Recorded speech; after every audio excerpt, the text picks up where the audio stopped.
o de liga o de elástico que están estirando por allá en los rumbos de la justicia, me da tristeza ver cómo nos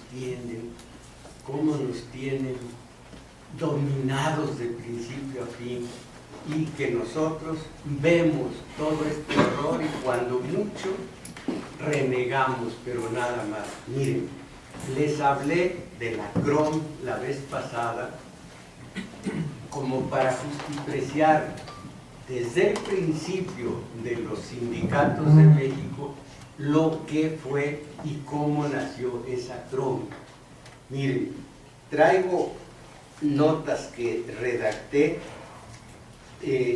durante la semana porque hay muchas citas y muchos nombres y muchas fechas.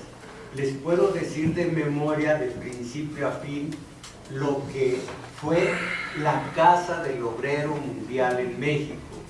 Sí, pero al decirlo les transmito la idea total, pero no sé de memoria la cita de Carranza, la cita de Obregón y las fechas y los nombres de quienes hicieron un pacto con Obregón. Entonces fui haciendo notas para ser justo, para transmitirles directamente y con fidelidad lo ocurrido.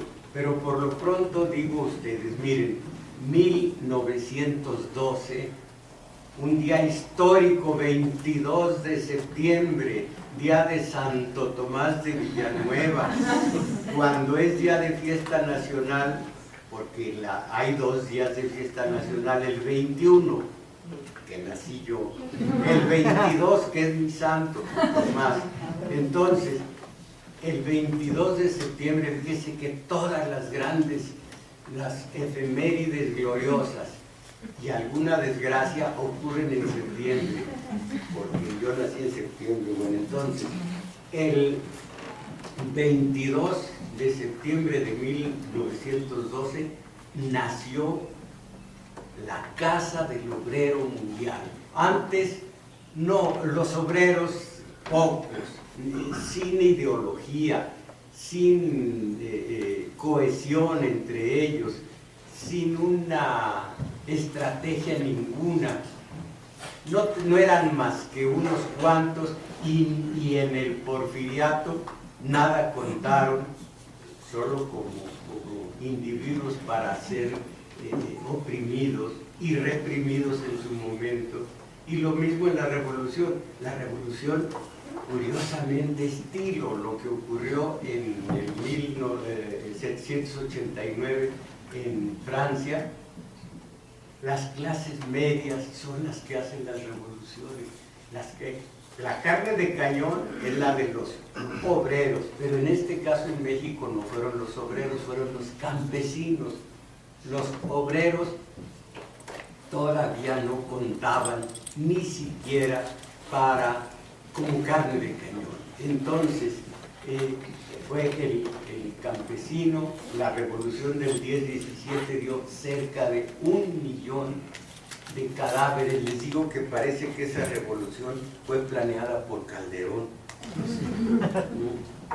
Entonces, Casa del Obrero Mundial nace, miren qué maravilla, unos cuantos obreros mexicanos, pero con activistas anarquistas españoles. Vienen los españoles, los anarquistas, y todos estaban contra el capitalismo que empezaba a florecer y a oprimir al obrero, como ya saben ustedes que es el explotador y el explotado. Pues vienen estos activistas españoles y unos cuantos de ellos, y unos cuantos obreros, trabajadores, en Tepito, y después en la calle Matamoros. No sé si Matamoros es ya la Guerrero. Tepito, sí. Sigue siendo Tepito. Sí. Bueno, en Tepito, en un corredor allí de una casa o de una vecindad, no sé, de un edificio X, fundaron la Casa del Obrero Mundial. Y la fundaron para crear conciencia de clase entre los trabajadores. Era centro de integración de los trabajadores.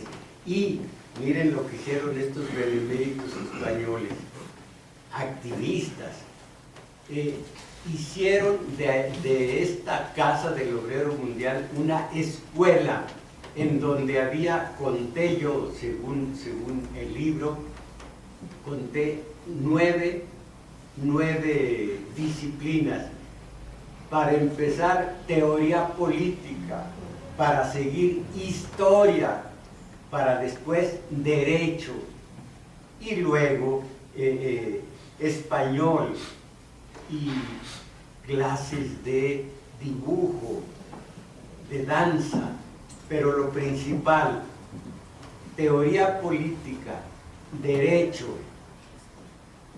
para historia, para que el obrero creara conciencia no solo de clase, saliera de la ignorancia y entonces pudiera defender sus derechos de clase. Fíjense qué noble cuna tuvo la Casa del Obrero Mundial. Allí se fueron integrando todos ellos y al ir creando y criando fuerza, el 1 de mayo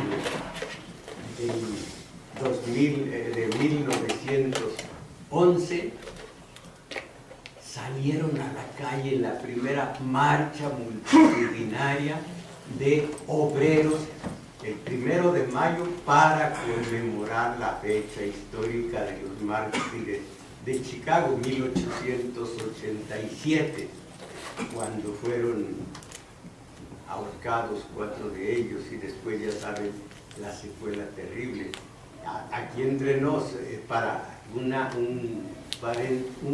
digresión, el juez que condenó a la horca a Spies, se me han olvidado los demás. No, son otros, no, hasta que estén seguros, no aventurar, cuando se está seguro. Lin fue otro, en fin, ese es lo de menos para los fines de lo que estamos estudiando. Los hijos del juez se cambiaron de apellido. La vergüenza y el horror que cometieron aquella vez. Se cambiaron de apellido. Entonces, para conmemorar esta efeméride, 1 de mayo, de pronto, en el 13, salen a la calle y empiezan con esa acción a mostrar que hay fuerza en el obrero de México. Y tienen una postura crítica y una acción cada vez más acusada, por supuesto, inscritos como están ya en la política mundial del obrerismo, están contra el capitalismo,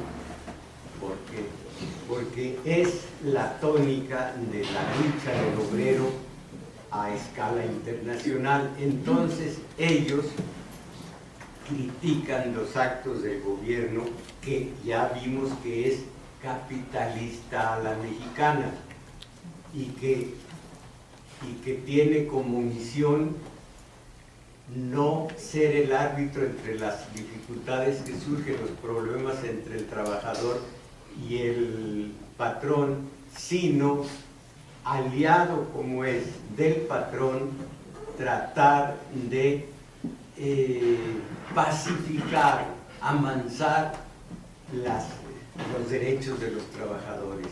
Entonces, ellos empiezan con esta labor de crítica. Después del 68, los verdaderos logros ya no están en la crítica. El pensamiento crítico nació en la universidad. ¡Qué gran cosa el pensamiento crítico! Dice mi maestro. Es una forma de manipular a los ignorantes para mantenerlos fuera del cambio que necesitamos. El pensamiento crítico es de los reformistas. Ustedes hacen mal, deben hacer bien. El papá tiene un pensamiento crítico hacia su hijo. Estás portándote mal, te están haciendo, tus calificaciones son muy bajas, en fin. Allí vale la crítica, porque son aliados, por supuesto, padre e hijos. Hermano con hermano, oye, ya le estás dando muy duro a la borrachera, en fin. El pensamiento crítico allí funciona. Pero ¿cómo va a funcionar? No debería funcionar entre el trabajador y el patrón. Oiga, no debe hacer esto. No somos aliados, tus intereses no son los míos. ¿Por qué me vas a criticar? Yo estoy haciendo lo que me conviene. Haz lo que a ti te conviene, pero no me critiques, porque ¿de qué te sirve? Entonces, pero esa crítica que todos creen que es un arma lícita, válida, efectiva, exigimos, criticamos. Acuérdense, el sistema paga a los intelectuales porque lo critiquen, porque les da la idea de que hay democracia en el país. Y un verdadero luchador que conoce la teoría política no critica al Estado, está haciendo lo que debe hacer. Nosotros debemos hacer lo nuestro. Criticarlo es implícitamente decir somos aliados y se está portando mal hacia mí, que soy su aliado. Entonces, pero regreso, ya era intolerable la crítica de los nacientes sindicatos hacia el gobierno, y el gobierno en ese momento se llamaba Victoriano Huerta, y a Victoriano Huerta no le pareció y cerró la Casa del Obrero Mundial. A lo dictatorial, estos están empezando a dar guerra y suprimen la Casa del Obrero Mundial. Eso fue muy poco tiempo, porque al rato llegaron las huestes de Obregón. Carranza era el líder máximo, y volvieron los trabajadores de la Casa del Obrero Mundial a abrir las puertas de su sede y a seguir organizándose. Hasta aquí la Casa del Obrero Mundial es autónoma. La Casa del Obrero Mundial impecable.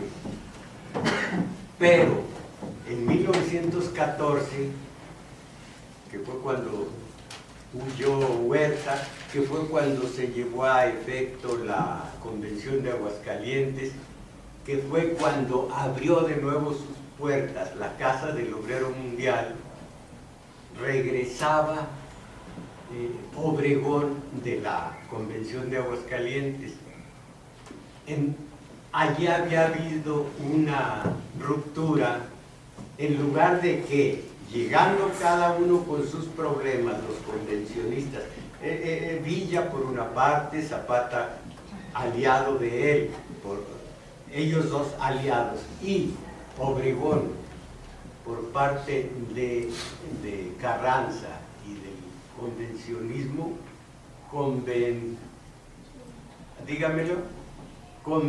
sí, los convencionistas, sí, está bien.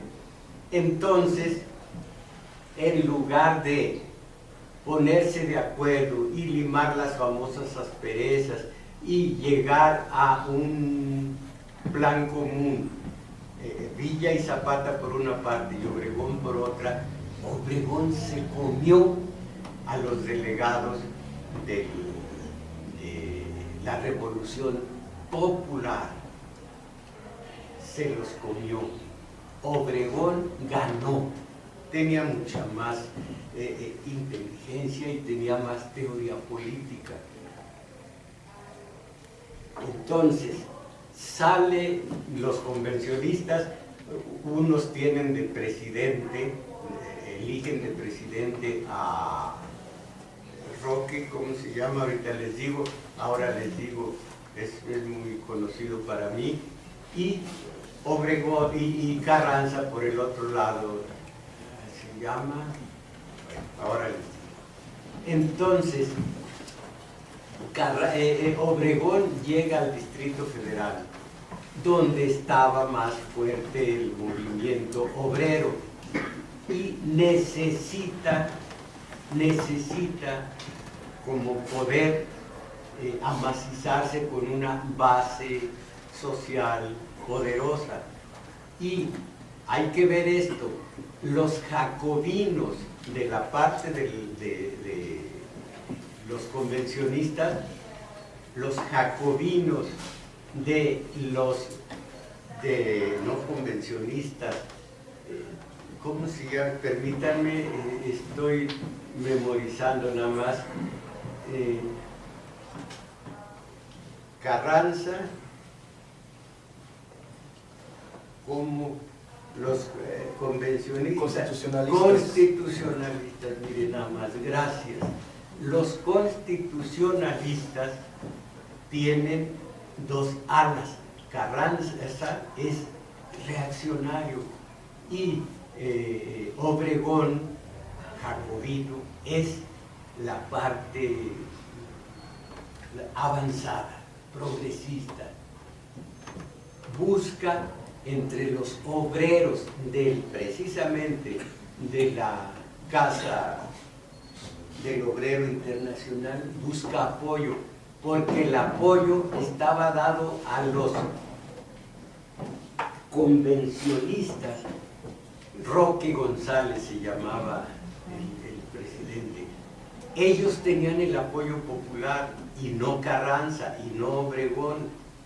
Entonces Obregón se acerca, fines de 1914, principios del 15, se acerca a la Casa del Obrero Mundial y les regala una sede, el que fue colegio jesuita, y las máquinas impresoras de un periódico que era La Tribuna, se los regala. Y los de la Casa del Obrero Mundial lo aceptan, ya tienen una buena casa y ya tienen forma de hacer su periódico. Iban a hacer después Ariete y Acción, creo que se llama la otra. Aquí voy a comenzar con mis notas porque empiezan citas y empiezan fechas. 1914, fíjense, pasaron 2 años exactamente del nacimiento de la Casa del Obrero Mundial en 1912, y en septiembre de 1914, habiendo ganado la partida en la Convención de Aguascalientes a la de popular de Villa y de Zapata, entonces se acerca a la Casa del Obrero Mundial, les da el colegio jesuita, les da las herramientas, las máquinas impresoras del periódico La Tribuna, y es el ala radical del constitucionalismo. Y Obregón dice a los obreros: nosotros vamos a hacer, la nuestra es una genuina revolución social. Es el ala progresista del movimiento constitucionalista. y empieza a hablar con los obreros. Su objetivo era conseguir el poder político.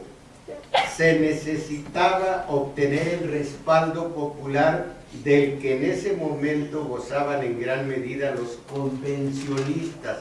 Entonces ahí tienen ustedes cómo estaba titubeante el poder que representaba sobre todo Carranza y su brazo militar, que era Obregón.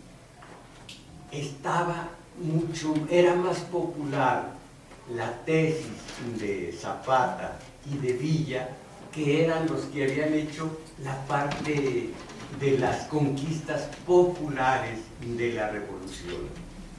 Por lo tanto, se entiende que, presionado Carranza por el propio Obregón, que les dio una casa, un edificio, y les dio un periódico, entonces Carranza, a querer o no, principios de 1915,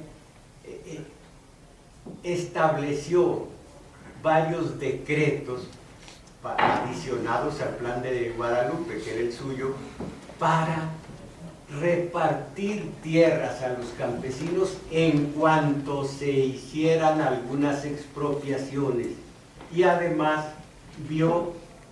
procuró a que la parte de los obreros tuviera ventajas como no trabajar el domingo, un salario mínimo adecuado, las 8 horas de trabajo de rigor, y obligar a los patrones a que tuvieran escuela y médicos, medicina, los trabajadores. Tuvo que también él aportar este beneficio, nada más que en los puros decretos. Promulgar varios reglamentos laborales decretados por algunos gobernadores militares constitucionalistas en sus respectivos estados para que todo el país tuviera estos beneficios.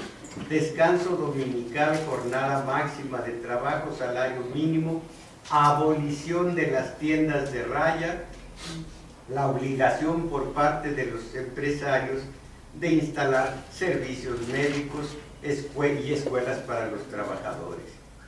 Como ante tales medidas, la COM, así se Casa Obrero Mundial, como ante tales medidas la COM seguía manteniendo su postura neutral ante el conflicto civil, porque así lo decidieron las mayorías de los militantes, el cual se había convertido en la lucha, se había convertido, dijeron los obreros de la Casa del Obrero Mundial, la lucha de Obregón contra Villa y Zapata se había convertido en una batalla política de ambiciones bastardas. Este era el criterio de los obreros de la Casa Mundial. Es una batalla política de ambiciones bastardas, y por lo mismo estaban en un terreno neutral, no se metían para luchar por una causa ni por otra. Entonces Obregón, junto con, miren nada más, el doctor Gerardo Murillo, el que después perdió una zanca, y que tuvo una mujer bellísima, bellísima, la hija de Mondragón, miren nada más, Carmen Mondragón, hija de Manuel Mondragón, uno de los que ayudaron a Victoriano Huerta en la Decena Trágica. Ese tuvo una hija que era una de las mujeres más hermosas, se peleaban, se reconciliaban, fue un idilio bellísimo, se dieron de balazos algunas veces, y dicen algunos que ya viejita Carmen Mondragón andaba por la Alameda recogiendo gatos, ya medio loca. pero había sido bellísima. Hay fotos de ella desnuda, pues le encantaba exhibirse, y después de ver yo esas fotos me pongo gotas en los ojos porque empiezan a enloquecer. Pero eso ya otra cuestión. Entonces, este Gerardo Murillo se alió con Obregón y se acercó a los obreros de la casa, de la COM, voy a decir, pero no lo admitieron y lo echaron fuera. Él, junto con Obregón, quería cooptarlos. A partir del inicio de la Revolución del 10, este es lo importante, tanto Obregón como Murillo se valieron de la situación tremenda en la parte económica que vivía todo el país, pero concretamente los obreros. Se valieron de esto por una situación. Hay tal crisis porque desde que estalló la revolución se empezaron a desviar recursos. Todos los recursos que manejaba Hacienda, hasta en un 80%, se iban a la lucha armada, a la revolución, y aquello era una economía de guerra. Y fue crisis terrible. Allí es donde dijeron Obregón y Murillo, los agarramos por la parte del problema económico. Entonces, para que los pobladores de la Ciudad de México pudieran enfrentar la creciente inflación, se creó la Junta Revolucionaria de Socorro. Miren la trampa. Primero hacen la crisis y luego ayudan, entre comillas, a salir de la crisis presentándose como benefactores. Ellos que hicieron la crisis, hicieron también, para enfrentar la inflación, la Junta Revolucionaria de Socorro, la cual, dirigida por el doctor Ape y Alberto J. Pani, instaló varios puestos de ayuda en los que entre el 6 y el 10 de febrero de 1915 fue repartida una considerable cantidad de dinero constitucionalista en sustitución de las sábanas villistas. Allí está el segundo paso, siempre tratando de cooptar a los obreros de la COM. Empezaron a sustituir billetes que nada valían por billetes carrancistas que al rato tampoco iban a valer, y con eso se atrajeron a los obreros.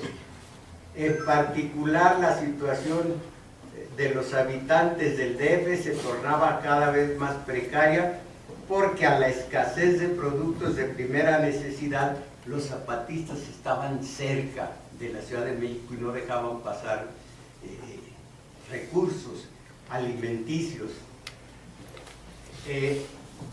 Se sumaba el gran desequilibrio monetario ocasionado por la existencia de diferentes tipos de papel moneda emitidos por cada una de las facciones revolucionarias durante la estancia en la capital de la República. Por su parte, el 7 de febrero del mismo año, Obregón resolvió la huelga de los electricistas entregando las instalaciones a los trabajadores. Vean ustedes la cooptación.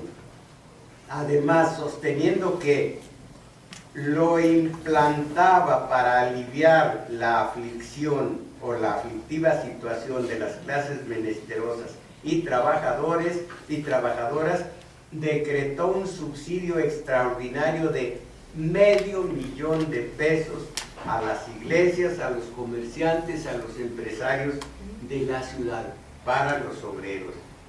Aparte de lo anterior, Murillo entregó a un grupo directamente de dirigentes de la COM, de los dirigentes, $15,000 pesos para que repartieran entre los trabajadores.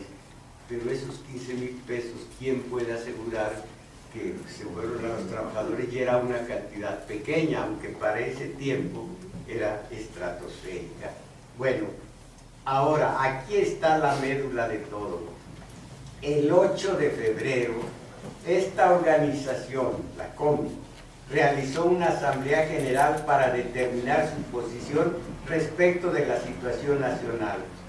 Cuando ya se había redactado el documento que establecía que la casa no respaldaría a ninguna, todo esto es comillas, a ninguna de las facciones que se disputaban el poder, Murillo protestó, no estornudó, protestó. Argumentó que la constitucionalista era la que garantizaba el bien del pueblo. Como no era miembro de la COM, su intervención provocó el desorden. Mientras algunos estaban de acuerdo con él, la mayoría exigía que se retirara. Finalmente, como no pudo restablecerse el orden, no se llegó a ningún acuerdo.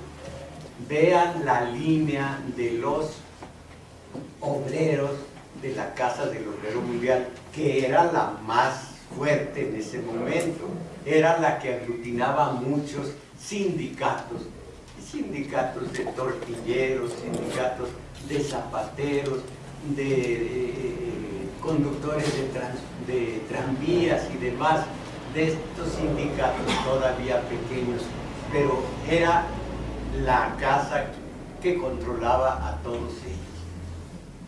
No hubo acuerdo, pero dijeron nosotros seguimos siendo neutrales.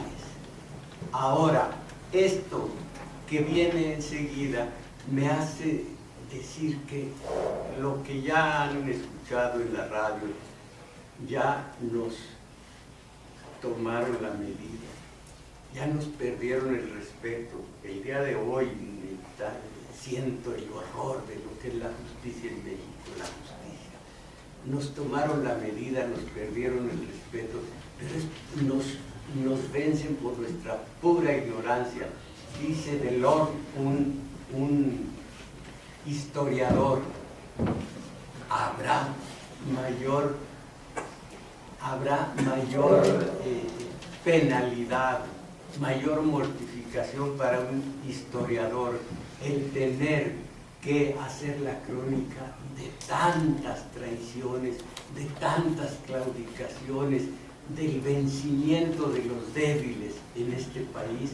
Bueno, pues miren, el 8 de febrero, sí, Asamblea General, todos los obreros de México, todos los trabajadores, seguimos neutrales, ni para un lado ni para otro, ya que se trata de una lucha de intereses bastardos. Esto fue el 8. 2 días después, un grupo de 67 dirigentes de la COM efectuaron una reunión secreta en la que resolvieron terminar con la política de neutralidad y adherirse al bando constitucionalista. Imagínense, Villa y Zapata representaban los intereses no únicamente de los campesinos, también de los obreros, pues de todos los pobres, de todos los económicamente pobres. Bueno, pues estos 67 dirigentes dijeron al bando constitucionalista contra el bando de los convencionistas, con Roque González como presidente. Entonces, 2 días después, pero vino el 12 de febrero, déjenme ver, 2 días después el grupo se adhirió al bando constitucionalista. En el texto del acta que ellos con Obregón redactaron, en el texto del acta redactada, aseguraron que es necesario participar en la revolución porque de esta manera se salvará al pueblo de la región mexicana del hambre que lo amenaza. particularmente del sector obrero. El pretexto que pusieron los cooptados, los colaboracionistas, los que fueron comprados por el poder, secretamente redactaron el acta, y vaya que en esta acta hay un clausulado muy grande, ahorita le voy a decir. Ahora, el 12 de febrero, 2 días después, el 8, dijeron somos neutrales. El 10 se fueron 67 líderes y secretamente rompieron la neutralidad. Y el 12, 2 días después, Obregón comunicó por telégrafo a Carranza ese acuerdo. Y 5 días más tarde, la comitiva de la casa, integrada, nomás les voy a decir un nombre, los demás no nos dicen nada, por Celestino Gasca, que ya en la CROM fue regente de esta ciudad. Celestino Gasca. Los demás, Rosendo Salazar, Gonzalo García, Juan Trudeau, los demás no nos dicen nada. Pero estos 5 días más tarde, la comitiva de la casa, los líderes, reunidos con el secretario de Gobernación constitucionalista, porque había secretario de Gobernación de los convencionistas, suscribieron un pacto en el cual se establecieron las bases de la alianza entre la COM y la facción carrancista. Tanto obrero no se dio cuenta, no aceptó esta resolución de los líderes. ¿Cómo pudo ser esta? ¿Por qué no les mande esta silla para allá? Esto es lo que da tristeza, como por ignorancia, por apatía, estos 67 decidieron que ahora eran ya no neutrales, sino estaban en el bando de los constitucionalistas. El gobierno afirmó en la primera cláusula, fíjense ustedes, 67 líderes, y ahora ya el gobierno está imponiendo las condiciones. El gobierno afirmó en la primera cláusula del pacto que, comillas, mejoraría por medio de leyes apropiadas la condición de los trabajadores, expidiendo durante la lucha todas las leyes que sean necesarias. Este es una regla de la teoría política. Miren, a demandas concretas, respuestas abstractas. Queremos comer, queremos salario, les voy a dar libertad, les voy a dar democracia. A demandas concretas, respuestas abstractas. Le dijo el gobierno a los cooptados: atender las justas reclamaciones de los obreros en los conflictos con motivo de los contratos de trabajo con los empresarios. Voy a decir todo desde un principio. El gobierno afirmó en la primera cláusula del pacto que mejoraría por medio de leyes apropiadas la condición de los trabajadores, expidiendo durante la lucha todas las leyes que sean necesarias. Además, se comprometió a atender las justas reclamaciones de los obreros en los conflictos que con motivo de los contratos de trabajo sucedieran con los empresarios. En esta clase de capitalismo, gobierno y empresarios estaban aliados, eran aliados.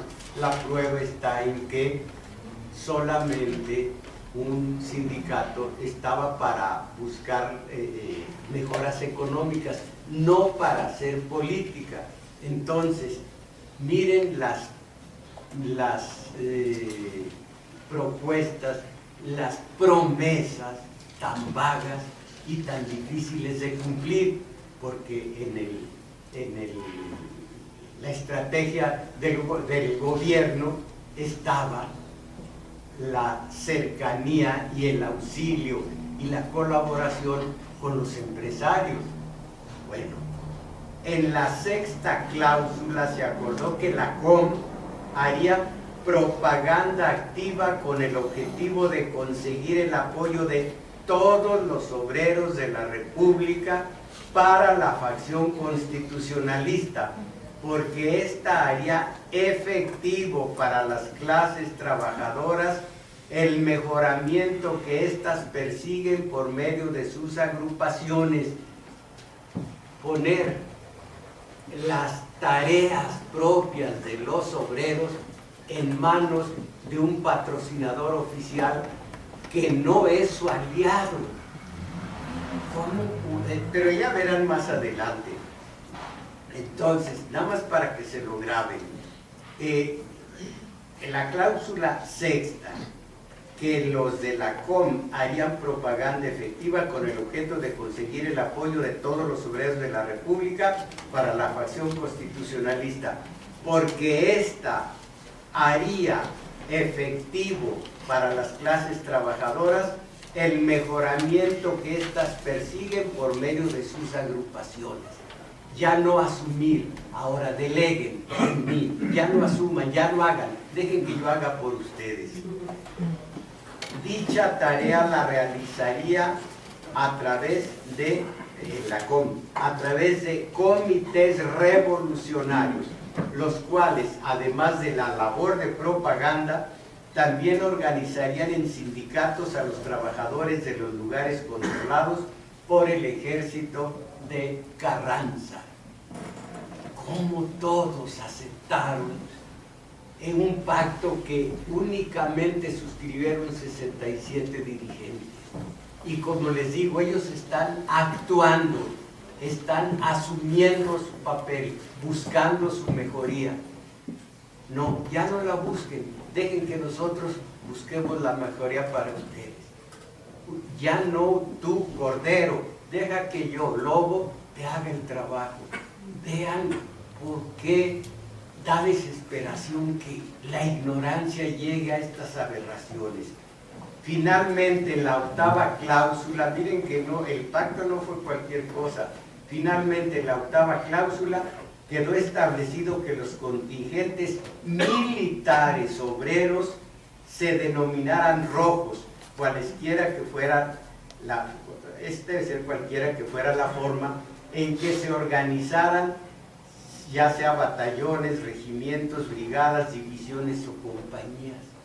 ¿Qué pasó? Son obreros y tienen una causa por lograr, por conseguir. No, ahora no, ahora son soldados revolucionarios a favor del carrancismo, del constitucionalismo. Pero ustedes pertenecen a la clase que defienden o en la que militan Villa y Zapata. No, vénganse acá con Carranza.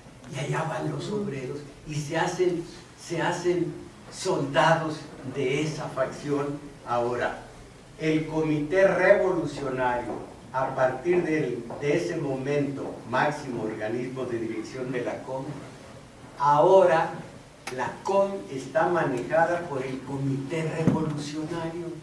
Bueno, ¿por qué me metieron a esto? Deberían haber dicho los obreros, ¿por qué? Ya lo es.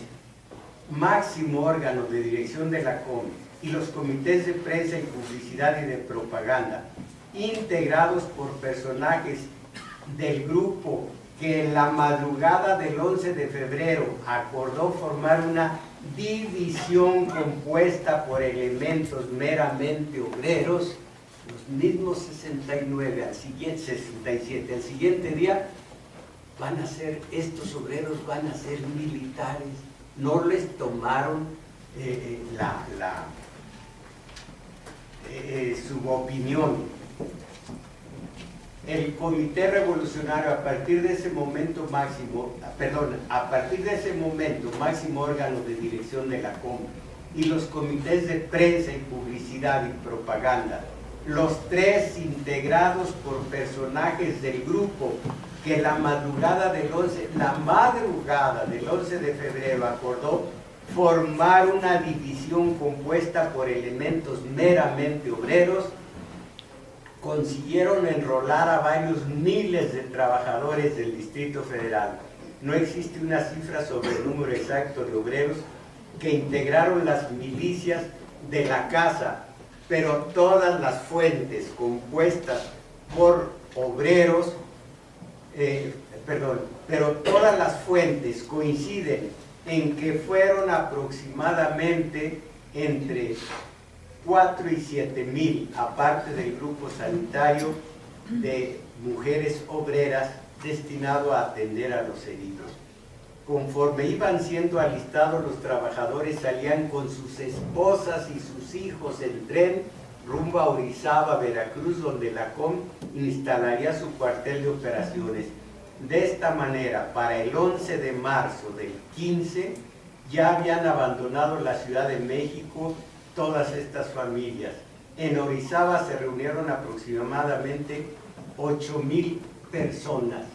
Ahora, viene una lista que me parece que no es como para que la aprendamos, la memoricemos, porque simplemente entraron a la lucha. Y voy a decir en dónde lucharon y lo que hicieron 15 obreros de estos.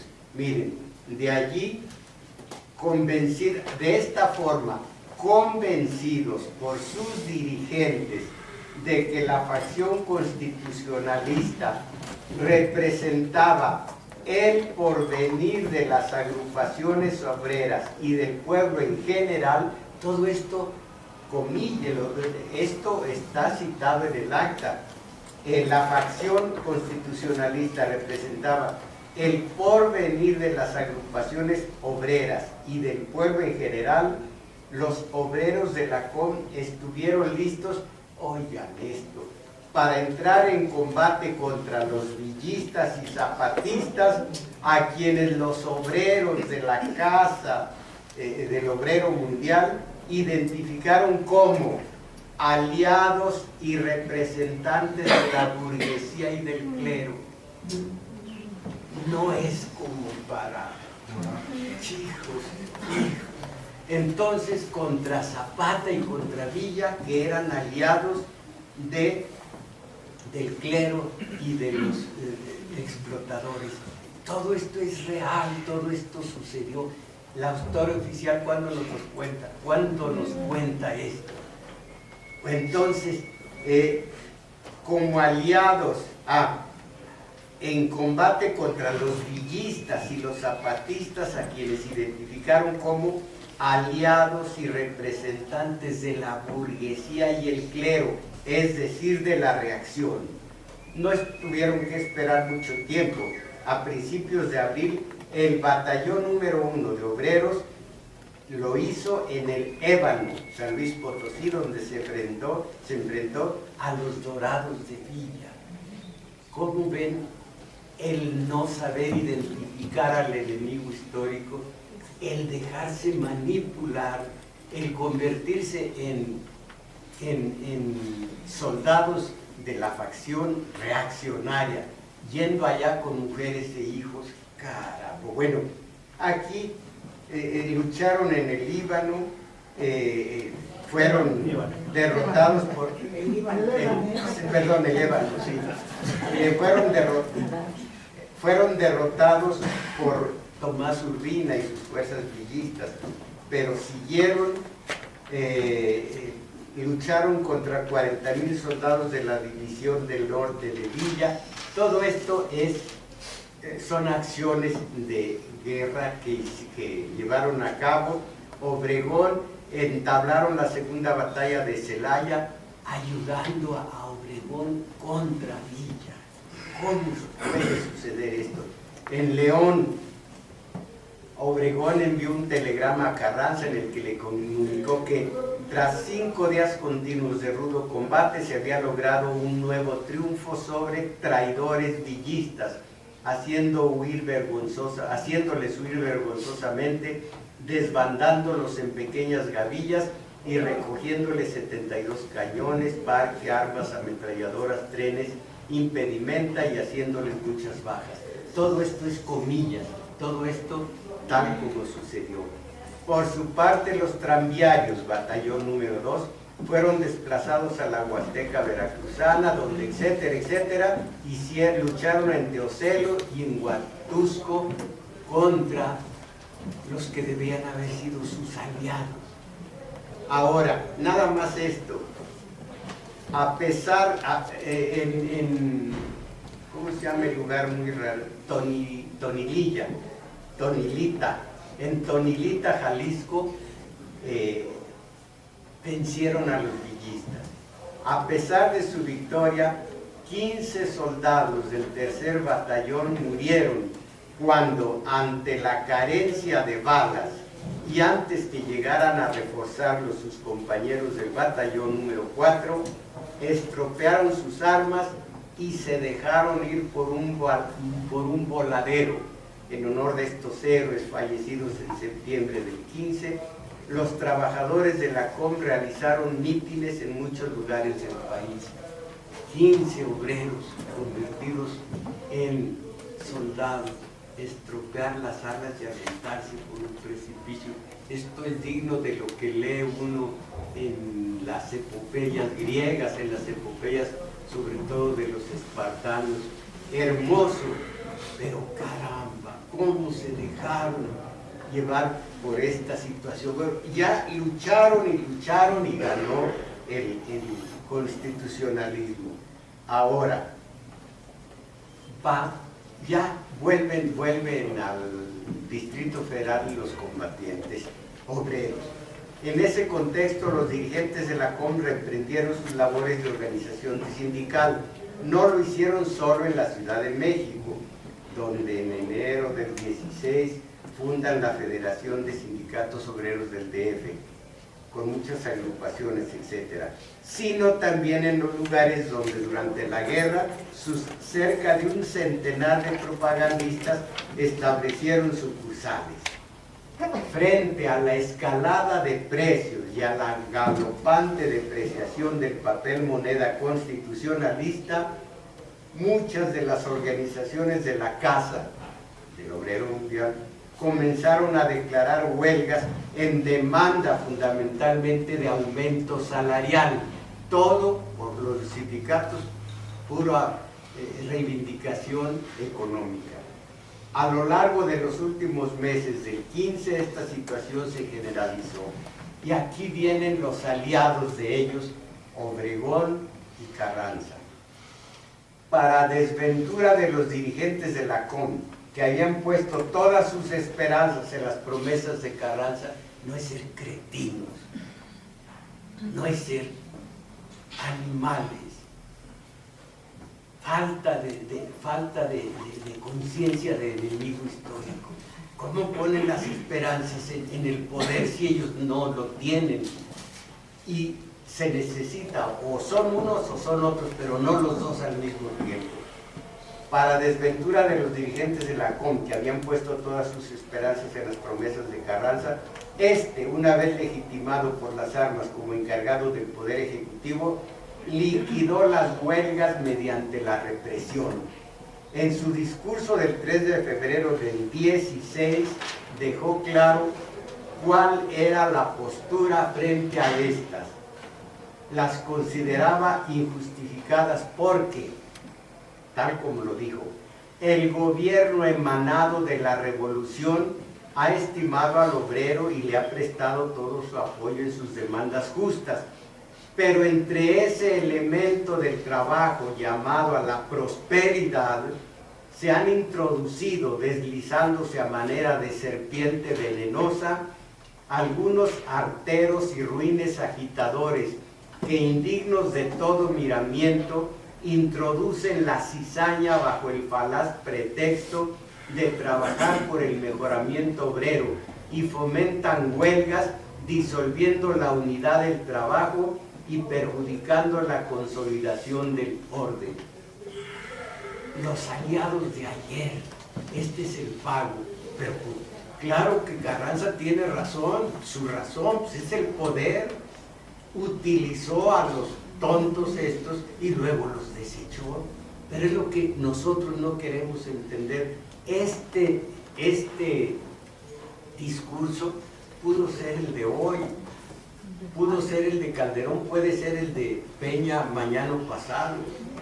El gobierno emanado de la revolución ha estimado al obrero.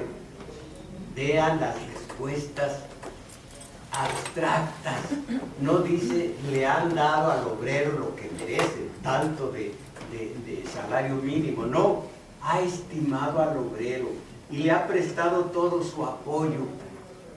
Fíjense, esto se llama desplazamiento. Estoy exigiéndote a ti, no, yo te doy mi apoyo contra algo. Esto se llama desplazamiento. Te digo que tú eres el responsable, te estoy acusando. Yo me levanto del banquillo de los acusados y pongo a otro o lo dejo vacío y digo, yo te doy tu apoyo, yo te doy mi apoyo. No, si no me des apoyo, te estoy exigiendo a ti. No te salgas del índice acusatorio. Todo esto es tan obvio para el que conoce teoría política, que les está jugando el dedo en la boca, que les está dando a tole con el dedo, y ellos se la creen. El gobierno emanado de la revolución ha estimado al obrero, qué bonito, y le ha prestado todo su apoyo. Como les digo, si te estoy acusando de que tú me debes 100 pesos, págamelo. Espérate, yo te doy todo mi apoyo. No me des tu apoyo, págame, porque darme tu apoyo quiere decir, tú y yo vamos a cobrar, pero si yo te estoy cobrando a ti, no, yo te doy mi apoyo. Pero ¿cómo? Ya te hiciste junto a mí contra un tercero, pero tú eres el tercero, aquí en este caso el segundo. Y le ha prestado todo su apoyo en las demandas justas, pero entre ese elemento del trabajo llamado a la prosperidad, se le dará prosperidad si tú lo apoyas verdaderamente. Se han introducido deslizándose a manera de serpiente venenosa algunos arteros y ruines agitadores que, indignos de todo miramiento, aquí está, esos pueden ser reprimidos a la fuerza porque son indignos de todo miramiento. Hay otra regla, desacreditar para aislar, aislar para reprimir. Este es el que está haciendo las cosas junto conmigo, a ver si logramos algo bueno. Desacredito a aquel, es comunista, o es, no, ahora no es comunista, ahora es terrorista, es terrorista. Lo hago a un lado, ese está aparte, es terrorista, lo aislé, y ya aislado lo reprimo sin costo político. Desacreditar para aislar, aislar para reprimir. Un sindicato, ese sindicato es de gente aliada a Hugo Chávez. Ya hice a este sindicato, lo aislé de los demás que son buenos. Y lo puedo reprimir y la gente dice, pues es lógico, pues era malo, aliado de Chávez. Esto es obvio, pero no lo sabían estas gentes. Agitadores que indignos de todo miramiento. ¿Qué significa eso? Si alguien es indigno de todo miramiento, se le puede meter a la cárcel, se puede torturar, se le puede matar. Indigno de todo miramiento, introducen la cizaña bajo el falaz pretexto de trabajar por el movimiento obrero y fomentan huelgas disolviendo la unidad del trabajo y perjudicando la consolidación del orden. Y aquí hay noticias de que hay aumento salarial, de que están bien los obreros, simplemente respuestas abstractas. Por lo anterior se comprende que cuando en noviembre del 15 los ferrocarrileros de Veracruz se declararon en huelga, miren lo que hizo Carranza. Respondió con un decreto un decreto, estos se declaran en huelga, un decreto, y Obregón lo obedece, los incorpora al ejército, sometiéndolos así a las reglas militares. A ver si se pueden insubordinar. Un decreto, son militares, y como militares a obedecer. Los que fueron aliados y derrotaron, entre comillas, porque no fueron solo ellos, a Villa y a Zapata. Un mes después fueron reprimidos los movimientos de los electricistas en Guadalajara y el de los mineros de El Oro en el Estado de México. Esta es la historia, y si nosotros entendemos la historia y aplicamos hoy día la historia, ¿cómo vamos a seguir haciendo marchas para exigir? ¿Qué teoría política tienen los maestros? Aquí están, los maestros tienen 67 dirigentes que han hecho pactos con el poder, que siempre salen gananciosos. Esta es la... Pero no me admiro de ellos, dice mi padre, de los obreros que están bajo, que se supone que eligieron a semejantes dirigentes. Bueno, para principios del 16, la situación había llegado a un nivel intolerable para el gobierno constitucionalista, por lo que Carranza emprendió la ofensiva final, que culminó 6 meses más tarde con la represión de la huelga general del DF, una de cuyas demandas era el pago de salarios en oro y la supresión de la COM. En oro, ustedes saben, cuando yo era niño, la plata era la moneda de todos, así que el oro no significa que era algo extraordinario. Antes se usaba el oro, ahí están los centenarios, eran de aquel entonces. Después la plata, los 0,720, así que los bilimbiques nada valían. Queremos algo en oro que está bien respaldado, no era para guardarse, sino para intercambiarse por cacahuates y por supositorios.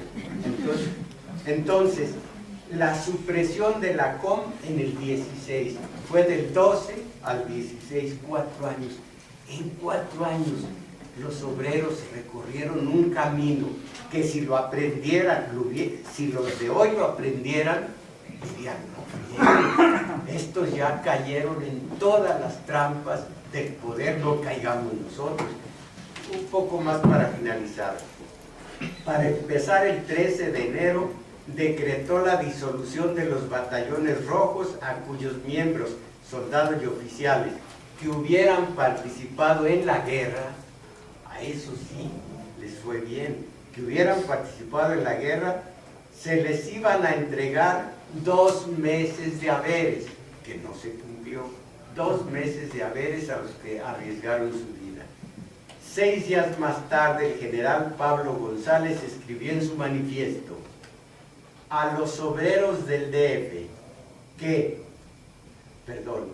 todavía no hay comillas, escribió en su manifiesto a los obreros del DF que la COM, a través de sus agitadores de oficio, que por lo general no son trabajadores ni mexicanos, ahí tienen la descalificación, descalificar, desacreditar para aislar. No son obreros ni son mexicanos, se los puede masacrar y ¿quién dice nada? A un obrero y a un mexicano, no, pero a estos no lo son. Desacreditar para aislar, aislar para reprimir. Entonces, dijo, son, comillas, agitadores de oficio, que por lo general no son trabajadores ni mexicanos, ni tienen derecho a mantener a la clase trabajadora en una exaltación perpetua y en una constante agitación. Se cierran.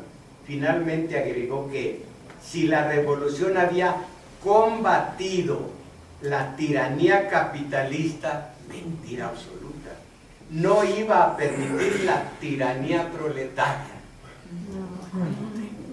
a la que pretenden llegar los obreros, especialmente los de la COM, que no satisfecha con las concesiones recibidas y los beneficios conquistados, multiplican y exigen sus demandas. Esto dicen de sus aliados, los del poder. Esto, fíjense, si la revolución combatió la tiranía capitalista, no iba a permitir la tiranía proletaria. ¿Qué querían la tiranía proletaria? ¿Qué quería? Salarios para comer con sus hijos, nada más, hijos. Bueno, esa declaración fue el preludio de los acontecimientos ocurridos días después. A finales de enero, por órdenes de Carranza, del 16, por órdenes de Carranza, fueron detenidos los delegados de la COM en varios estados y clausuradas algunas de sus filiales. El 4 de febrero el general González encabezó a los soldados que desalojaron a los obreros del Palacio de los Azulejos, sede de la COM en la Ciudad de México, donde se efectuaron más aprehensiones de dirigentes. Además, como otra de las medidas represivas, también fueron clausurados sus periódicos Ariete y Acción. Hacia febrero del 16 era claro que para los constitucionalistas, principalmente para Carranza, el sector obrero era necesario, pero bajo control del Estado. Es necesario, pero bajo control del Estado. Durante los próximos años, Álvaro Obregón y Plutarco Elías Calles empeñaron sus esfuerzos en tal objetivo. ¿Y qué fue lo que hicieron? Necesitamos al obrero, pero controlado. Por ello, desde el primer momento, apoyaron a los líderes obreros de la fracción reformista, Sindicalismo de Acción Múltiple, quienes, cuando en 1918 los trabajadores mexicanos emprenden su reorganización, quedan bien ubicados en la Confederación Regional Obrera Mexicana, fundado en la primera semana de mayo de ese año. Su dirigente, ¿cuál es su dirigente? Luis N. Morones. Ahora, esto es muy significativo. No, la vez pasada no lo expliqué porque se me hacían puntos demasiado fijos. Hay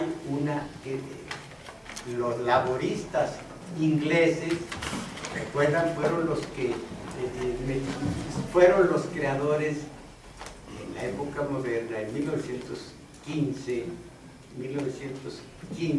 y luego en el 19, de 15 la Segunda Internacional, 19 la Tercera Internacional, de una doctrina de la introducción, la doctrina de que estos colaboracionistas se introduzcan al gobierno para desde dentro se cumplan sus fines, y al propio tiempo acción múltiple, que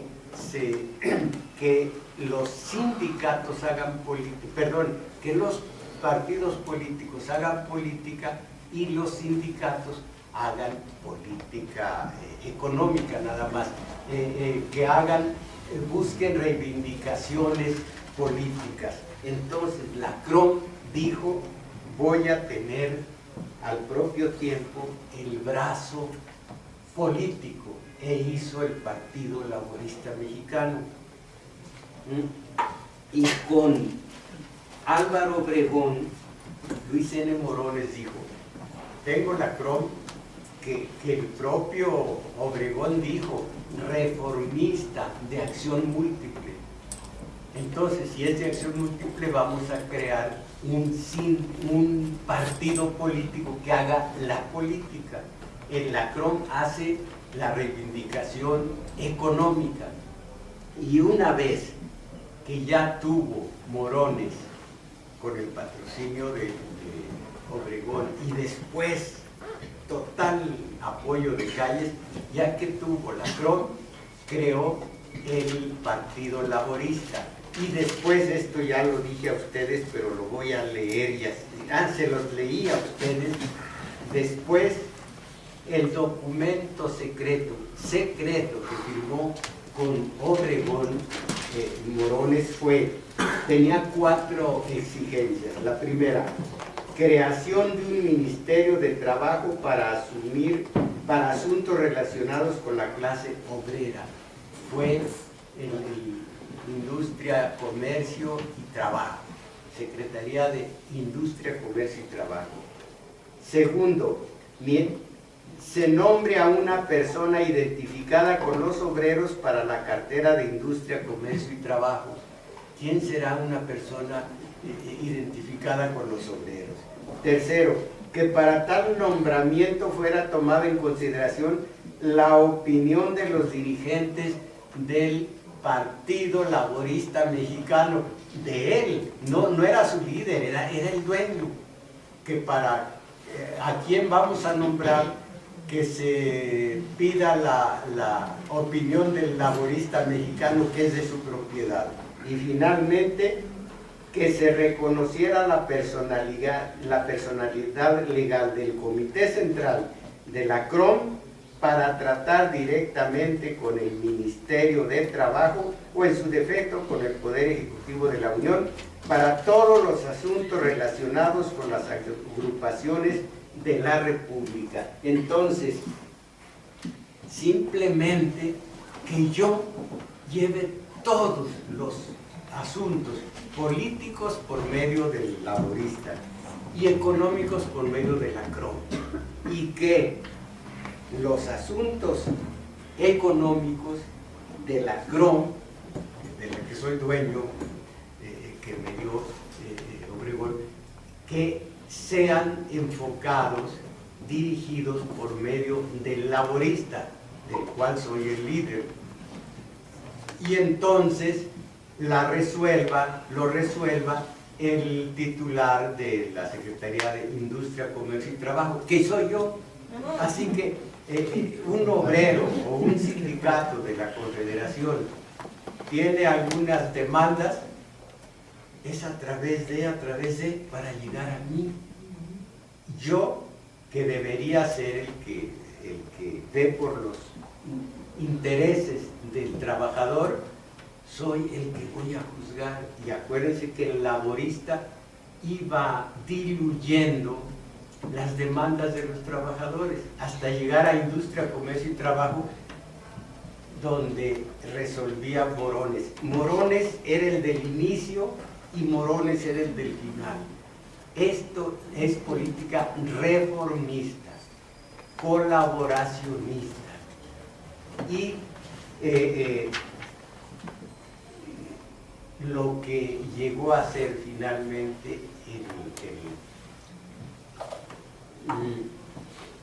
la socialdemocracia, gradualista, reformista, colaboracionista con aquello de desde dentro cumplir nuestros objetivos, ser parte del poder desde dentro. Yo ya no ser el obrero aquel, sino tener un puesto dentro del poder. Esa es la doctrina de penetración y de acción múltiple, que maneje yo la parte laboral por medio del sindicato y la parte política por medio del partido. Siempre que ahora redujeron entonces y reducen hoy al sindicalismo a reivindicaciones económicas, que, como les digo, para el poder un problema de dinero no es problema, pero en cambio, si el sindicato tuviera facultades políticas, allí sí tiene que responder de otra manera el poder, porque el poder es político, y si todo el sindicalismo político, hace política, entonces ya la confrontación es definitiva. Así no, puras reivindicaciones económicas. Te voy a dar para el 2013 2 pesos con 45 centavos, creo, de aumento. ¿Y dónde está el problema con tus reivindicaciones únicamente económicas? Imagínense a los obreros de una casa del obrero mundial que se inició de una manera tan hermosa, tan altiva, tan benéfica para el trabajador, a luchar contra Villa y Zapata porque estaban aliados al clero y a la burguesía. ¿Qué conocerán esto los obreros de hoy? No valdría hacer, esto es una entelequia, esto no es hacer seminarios en Televisa, en TV Azteca, unidos, para que el obrero supiera cuál es la historia de cuál es su pasado, cuál es su raíz, cuáles fueron los problemas que les ocasionaron los líderes corruptos.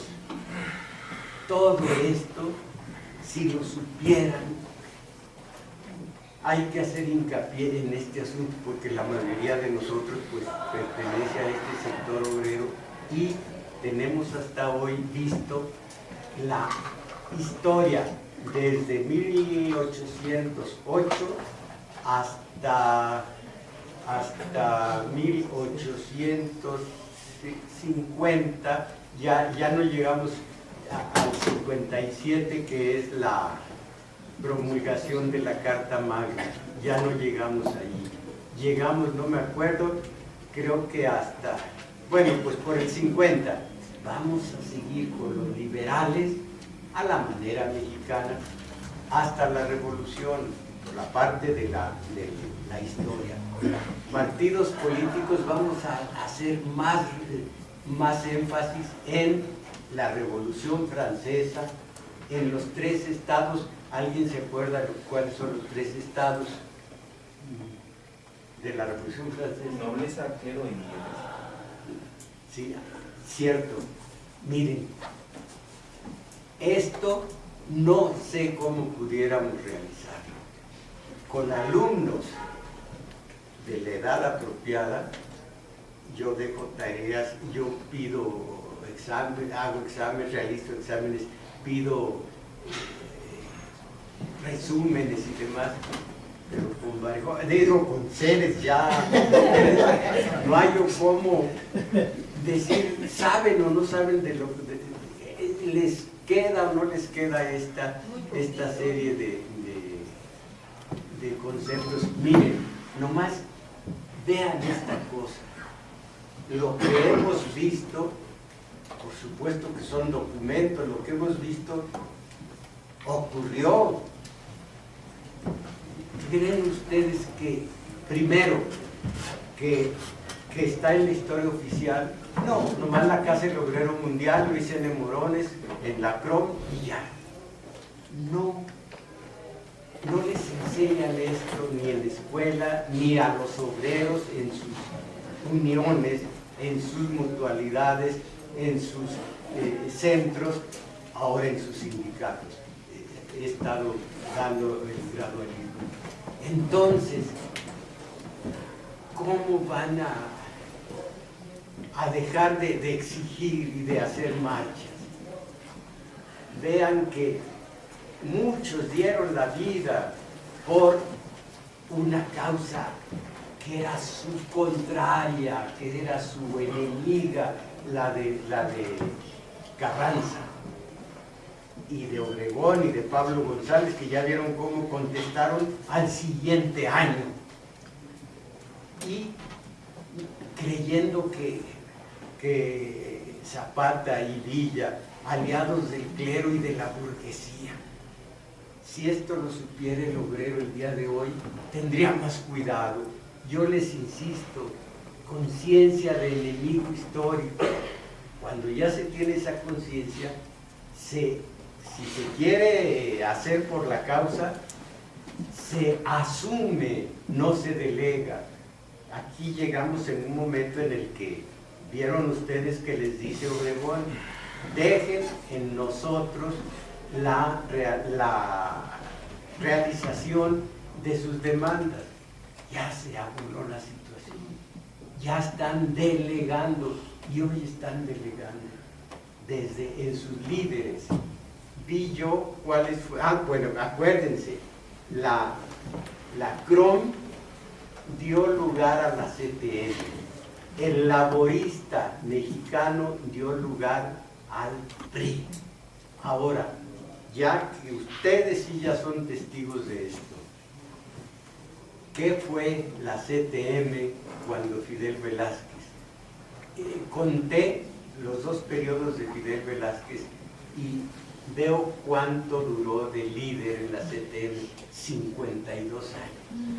Bueno, ¿qué conseguía Fidel Velázquez? La parte de, como partido político, diputados, senadores, gobernadores, como CTM, demandas económicas que ya saben ustedes de qué tamaño era. Entonces, partido político y sindicato. Todo el sindicato, todos los sindicatos tienen que manejarse a través de partidos políticos. Este mal lo hizo un general que se apellidó como Cárdenas. No, si les voy a poner una tarea, pues allá ustedes están empleando todo su tiempo y vienen a tomar café pésimo. Bueno, allá ustedes, yo no tengo manera de aplicar exámenes como con los chamacos, así que a mí me da también desesperación que quede troquelado en ustedes esta serie de conceptos. No son mis opiniones, es historia viva, que debe tener una repercusión en nuestra vida de todos los días. Si son obreros, sepan siquiera de dónde les viene el mal, de los dirigentes que son, acuérdense, que están en la doctrina de la penetración y en la tesis de la acción múltiple. Penetración, ellos, no nosotros, no el obrero, sino ellos son colaboracionistas, están trabajando allá arriba. Y acción múltiple, solo por medio del partido puede hacerse política, solo por medio del sindicato puede hacerse reivindicación económica. Con eso nos tienen totalmente atados. Y el corporativismo lo hizo Cárdenas. Y este corporativismo, lean ustedes la historia, la teoría política, ya llegaremos a eso. Este corporativismo es la base de los fascismos. El fascismo se basa en el corporativismo. El individualismo es de los liberales, de los burgueses. El corporativismo es de los fascismos. Hay que ver todo esto. Si fueran ustedes chamacos, ahorita sabía quién entendió y quién no, pero pues es una señora, es un señor que a lo mejor él es el que me pone a pensar a mí. ¿Alguna pregunta, alguna inquietud sobre esto? Solamente muy buena lección de la Casa del Obrero Mundial, como tomando clases de teoría política y demás, logran dejarse engañar por 67 dirigentes, que esto no nos suceda a los clásicos. Ojalá.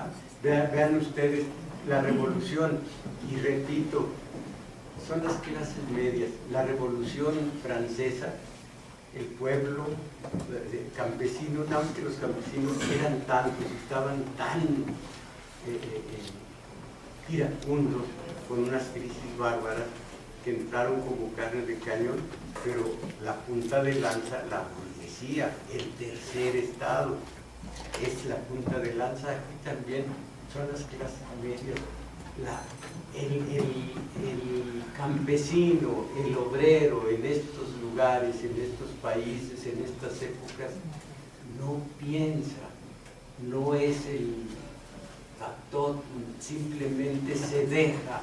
Aquí tienen, estos entraron a la guerra, a la revolución, con un concepto tan pobre de lo que es una ideología, que dijeron que Zapata y Villa, aliados del clero y de la burguesía. Entonces, no son los que hacen las revoluciones, son los que ponen los muertos. Ojalá que lo vayamos entendiendo. Ya hemos saludado Porfiriato con Cananea, Río Blanco, lo veremos luego. Porfiriato, Cananea, Río Blanco, la Revolución, la Casa del Obrero Mundial, la CROM, y vamos a ver la CTM y demás sindicatos. Y entonces nos daremos cuenta de cómo esto no lo estudia la historia oficial. Ya es la hora, pero a lo mejor alguien quiere decir. El sindicato al que pertenezco tiene una estructura formada de tal manera que hasta abajo está la base trabajadora, siguen los delegados sindicales y el siguiente nivel está ocupado por los llamados coordinadores, que realmente son controladores. Ellos son los que observan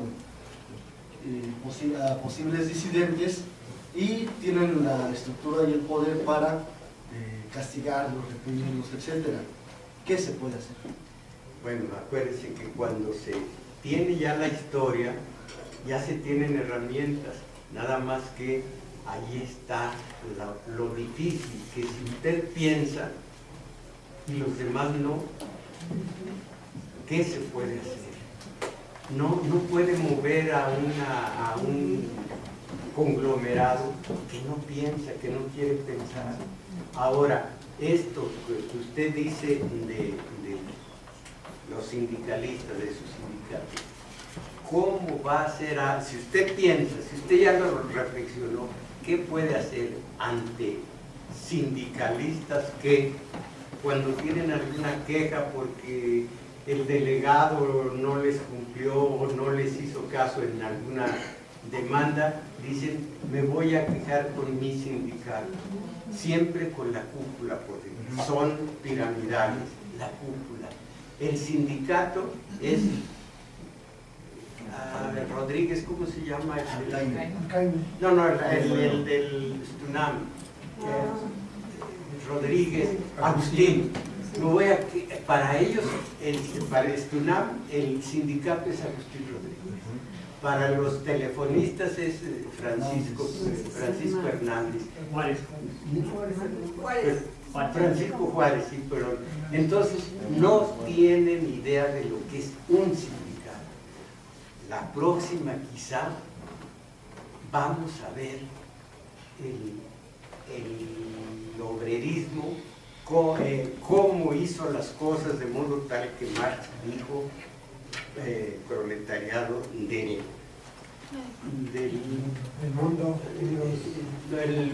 la dictadura del proletariado. La próxima vez, tan fácil y tan difícil. Y quizá la próxima vez vemos también la fábula esta, tan fácil y tan difícil de delegar, el asumir, y quizá en la próxima o en una de estas vamos a ver otras cuestiones. No las voy a adelantar, porque a lo mejor quedaría yo mal. Estoy tratando de abarcar mucho,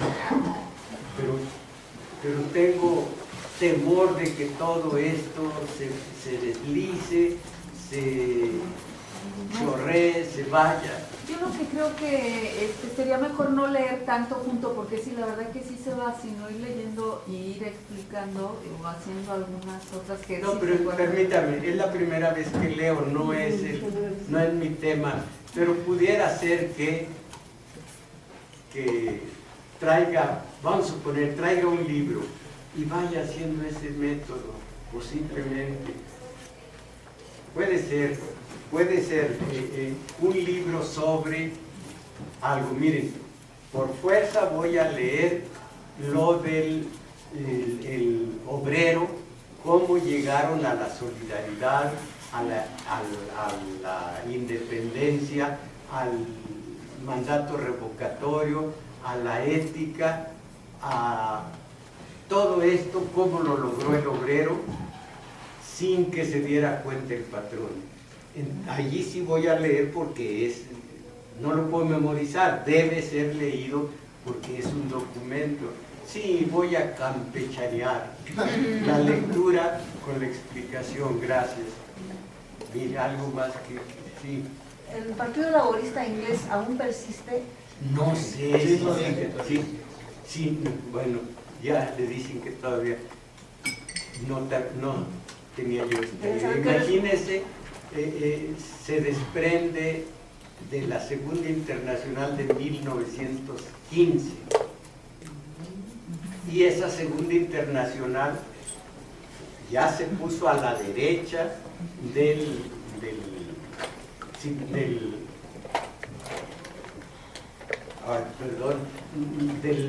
Parlamento.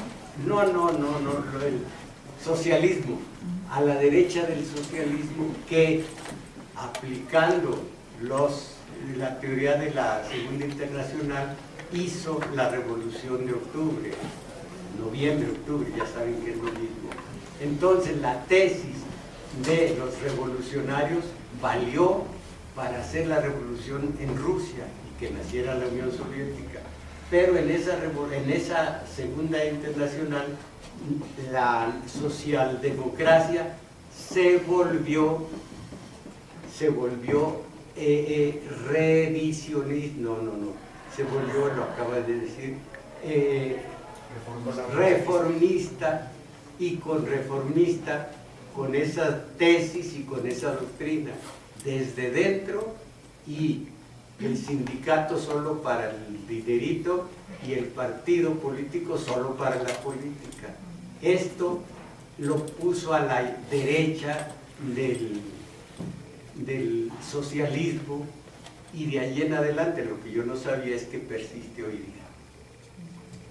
Maestro, los hermanos Flores Magón, ¿qué hicieron en esto de la lucha de los que pusieron a pelear a los obreros con los...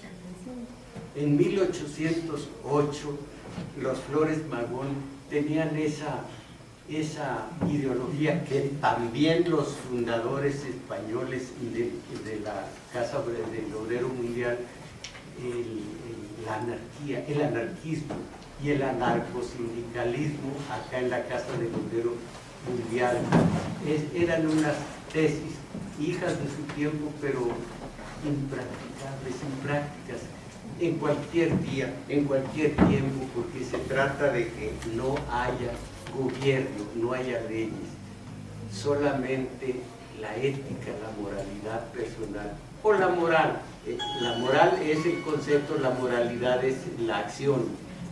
Entonces no tenían futuro, pero sí fueron los Flores Magón los que deberían haber dado el salto de calidad, y no un individuo al que no me merece mucho respeto después de leer la sucesión presidencial, como es Panchito Madero.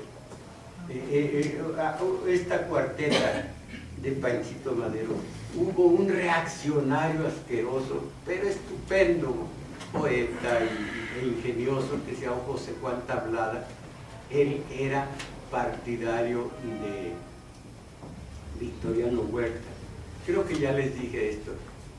Ideó una especie de sketch largo a base de cuartetas, en donde un perico y un gallo que se llama Chantecler dialogan, y el gallo es Panchito Madero, y le pone lo critica de una manera feroz. En una de las cuartetas le dice el perico al gallo: ¿tú qué adalid vas a hacer te lo digo sin rencillas. Gallo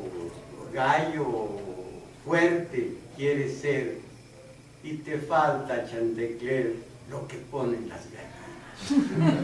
El gallo bravo. ¿Tú qué adalid vas a hacer? Te lo digo sin rencillas. Gallo bravo quieres ser y te falta, Chantecler, lo que ponen las gallinas. No es cuarteta, es sexteta. Y esto, si sigues, voy a decir nomás la idea porque no me acuerdo de todo. Si sigues con esa dieta y sigues vegetariano, vas a ser vegetariano porque perderás algo por el estilo. Pero lo atacaron de una manera, pero los caricaturistas, todos a Madero. Pero esa es otra cuestión. Nada más para ya. Maestro, solo en las universidades se puede crear la vanguardia. Donde haya pensamiento científico. No precisamente en las universidades. Quien tenga pensamiento científico y en ese pensamiento científico está el concepto de enemigo histórico y todo lo necesario. Y si además tiene las características de verdadero activista para hacer el cambio, acuérdese que él debe observar si en el mundo al que se refiere hay crisis política, crisis económica, descontento popular y él como vanguardia. Son los cuatro factores que llevan a un cambio benéfico, para el obrero, en este caso para la gente. Es descontento, lo primero, crisis política, crisis económica, descontento popular y vanguardia. Esa vanguardia puede nacer donde sea, con tal de que adquiera ese pensamiento crítico, científico, necesario para conducir un movimiento de esta naturaleza. La revolución no tuvo eso, la revolución fue pequeño burguesa, la hicieron los pequeños burgueses, no el obrero. Tomaron por delante al campesino, pero el campesino no sabía ni por qué iba a morir. No al obrero, que creía que sus enemigos estaban en Zapata y Villa, sino ese pensamiento científico, esas clases medias, esa gente que piensa, que sale del libro, del aula. Ellos saben y ellos son los que hacen la revolución. ¿Cuál fue ese salto de calidad al que se refiere cuando dice que le faltó darlo a los magonistas? El que dio Madero con la revolución. La convocatoria. Todo. El estallido, la eclosión revolucionaria es el salto de calidad. El que la historia, que tenía un ritmo determinado, de pronto acelerara ese ritmo e hiciera un cambio. Es un cambio, un salto de calidad es un cambio en el ritmo de la historia. Y pues, la revolución la provocó Madero, cuando los que deberían haber sido fueron los Flores Magón, sobre todo. Maestro, ¿cómo se puede reforzar la vanguardia? ¿Cómo reforzar? Sí. Primero tendría que ser hacerla fuerte. ¿Eh? Hacerla fuerte. ¿En dónde está? Digo, hacerla fuerte significa que existe. Crearla es una cosa, reforzarla, no le entiendo. Reforzarla. Pero reforzar, ¿cuál vanguardia? Es que yo he leído, por ejemplo, a los Flores Magón, Sí. cómo terminaron, ¿no? Y a un Grins Pero también, que se metió y 11 años en prisión y salió el 27 de no sé qué año, y nada más a morir todo enfermo. Y esos escritos que hizo en esos 11 años están perdidos.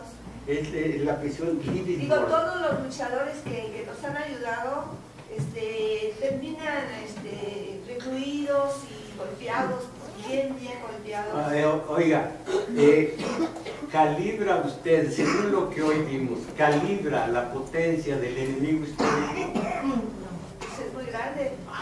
Pues entonces, por eso terminó así, prácticamente ciego, enfermo de todo, Ricardo Flores Magón, y ya muy enfermo, recibió un auxilio desde aquí, desde México. Se cooperaron y yo tengo la fotocopia del cheque que le llevó, 3 pesos con 50 centavos, de México a la prisión de Leavenworth en Texas, donde murió.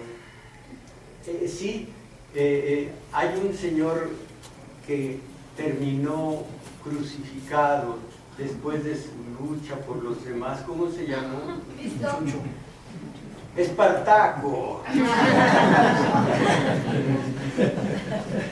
Bueno, pues sí, el enemigo histórico es muy fuerte, y quien se mete a esto, ahí tiene Guevara con el la pésima práctica. Qué maravilla de señor. El Augusto César Sandino, tanto maravilloso, vencido, porque el poder ahí está. Pues yo creo que ya no. Si no, aquí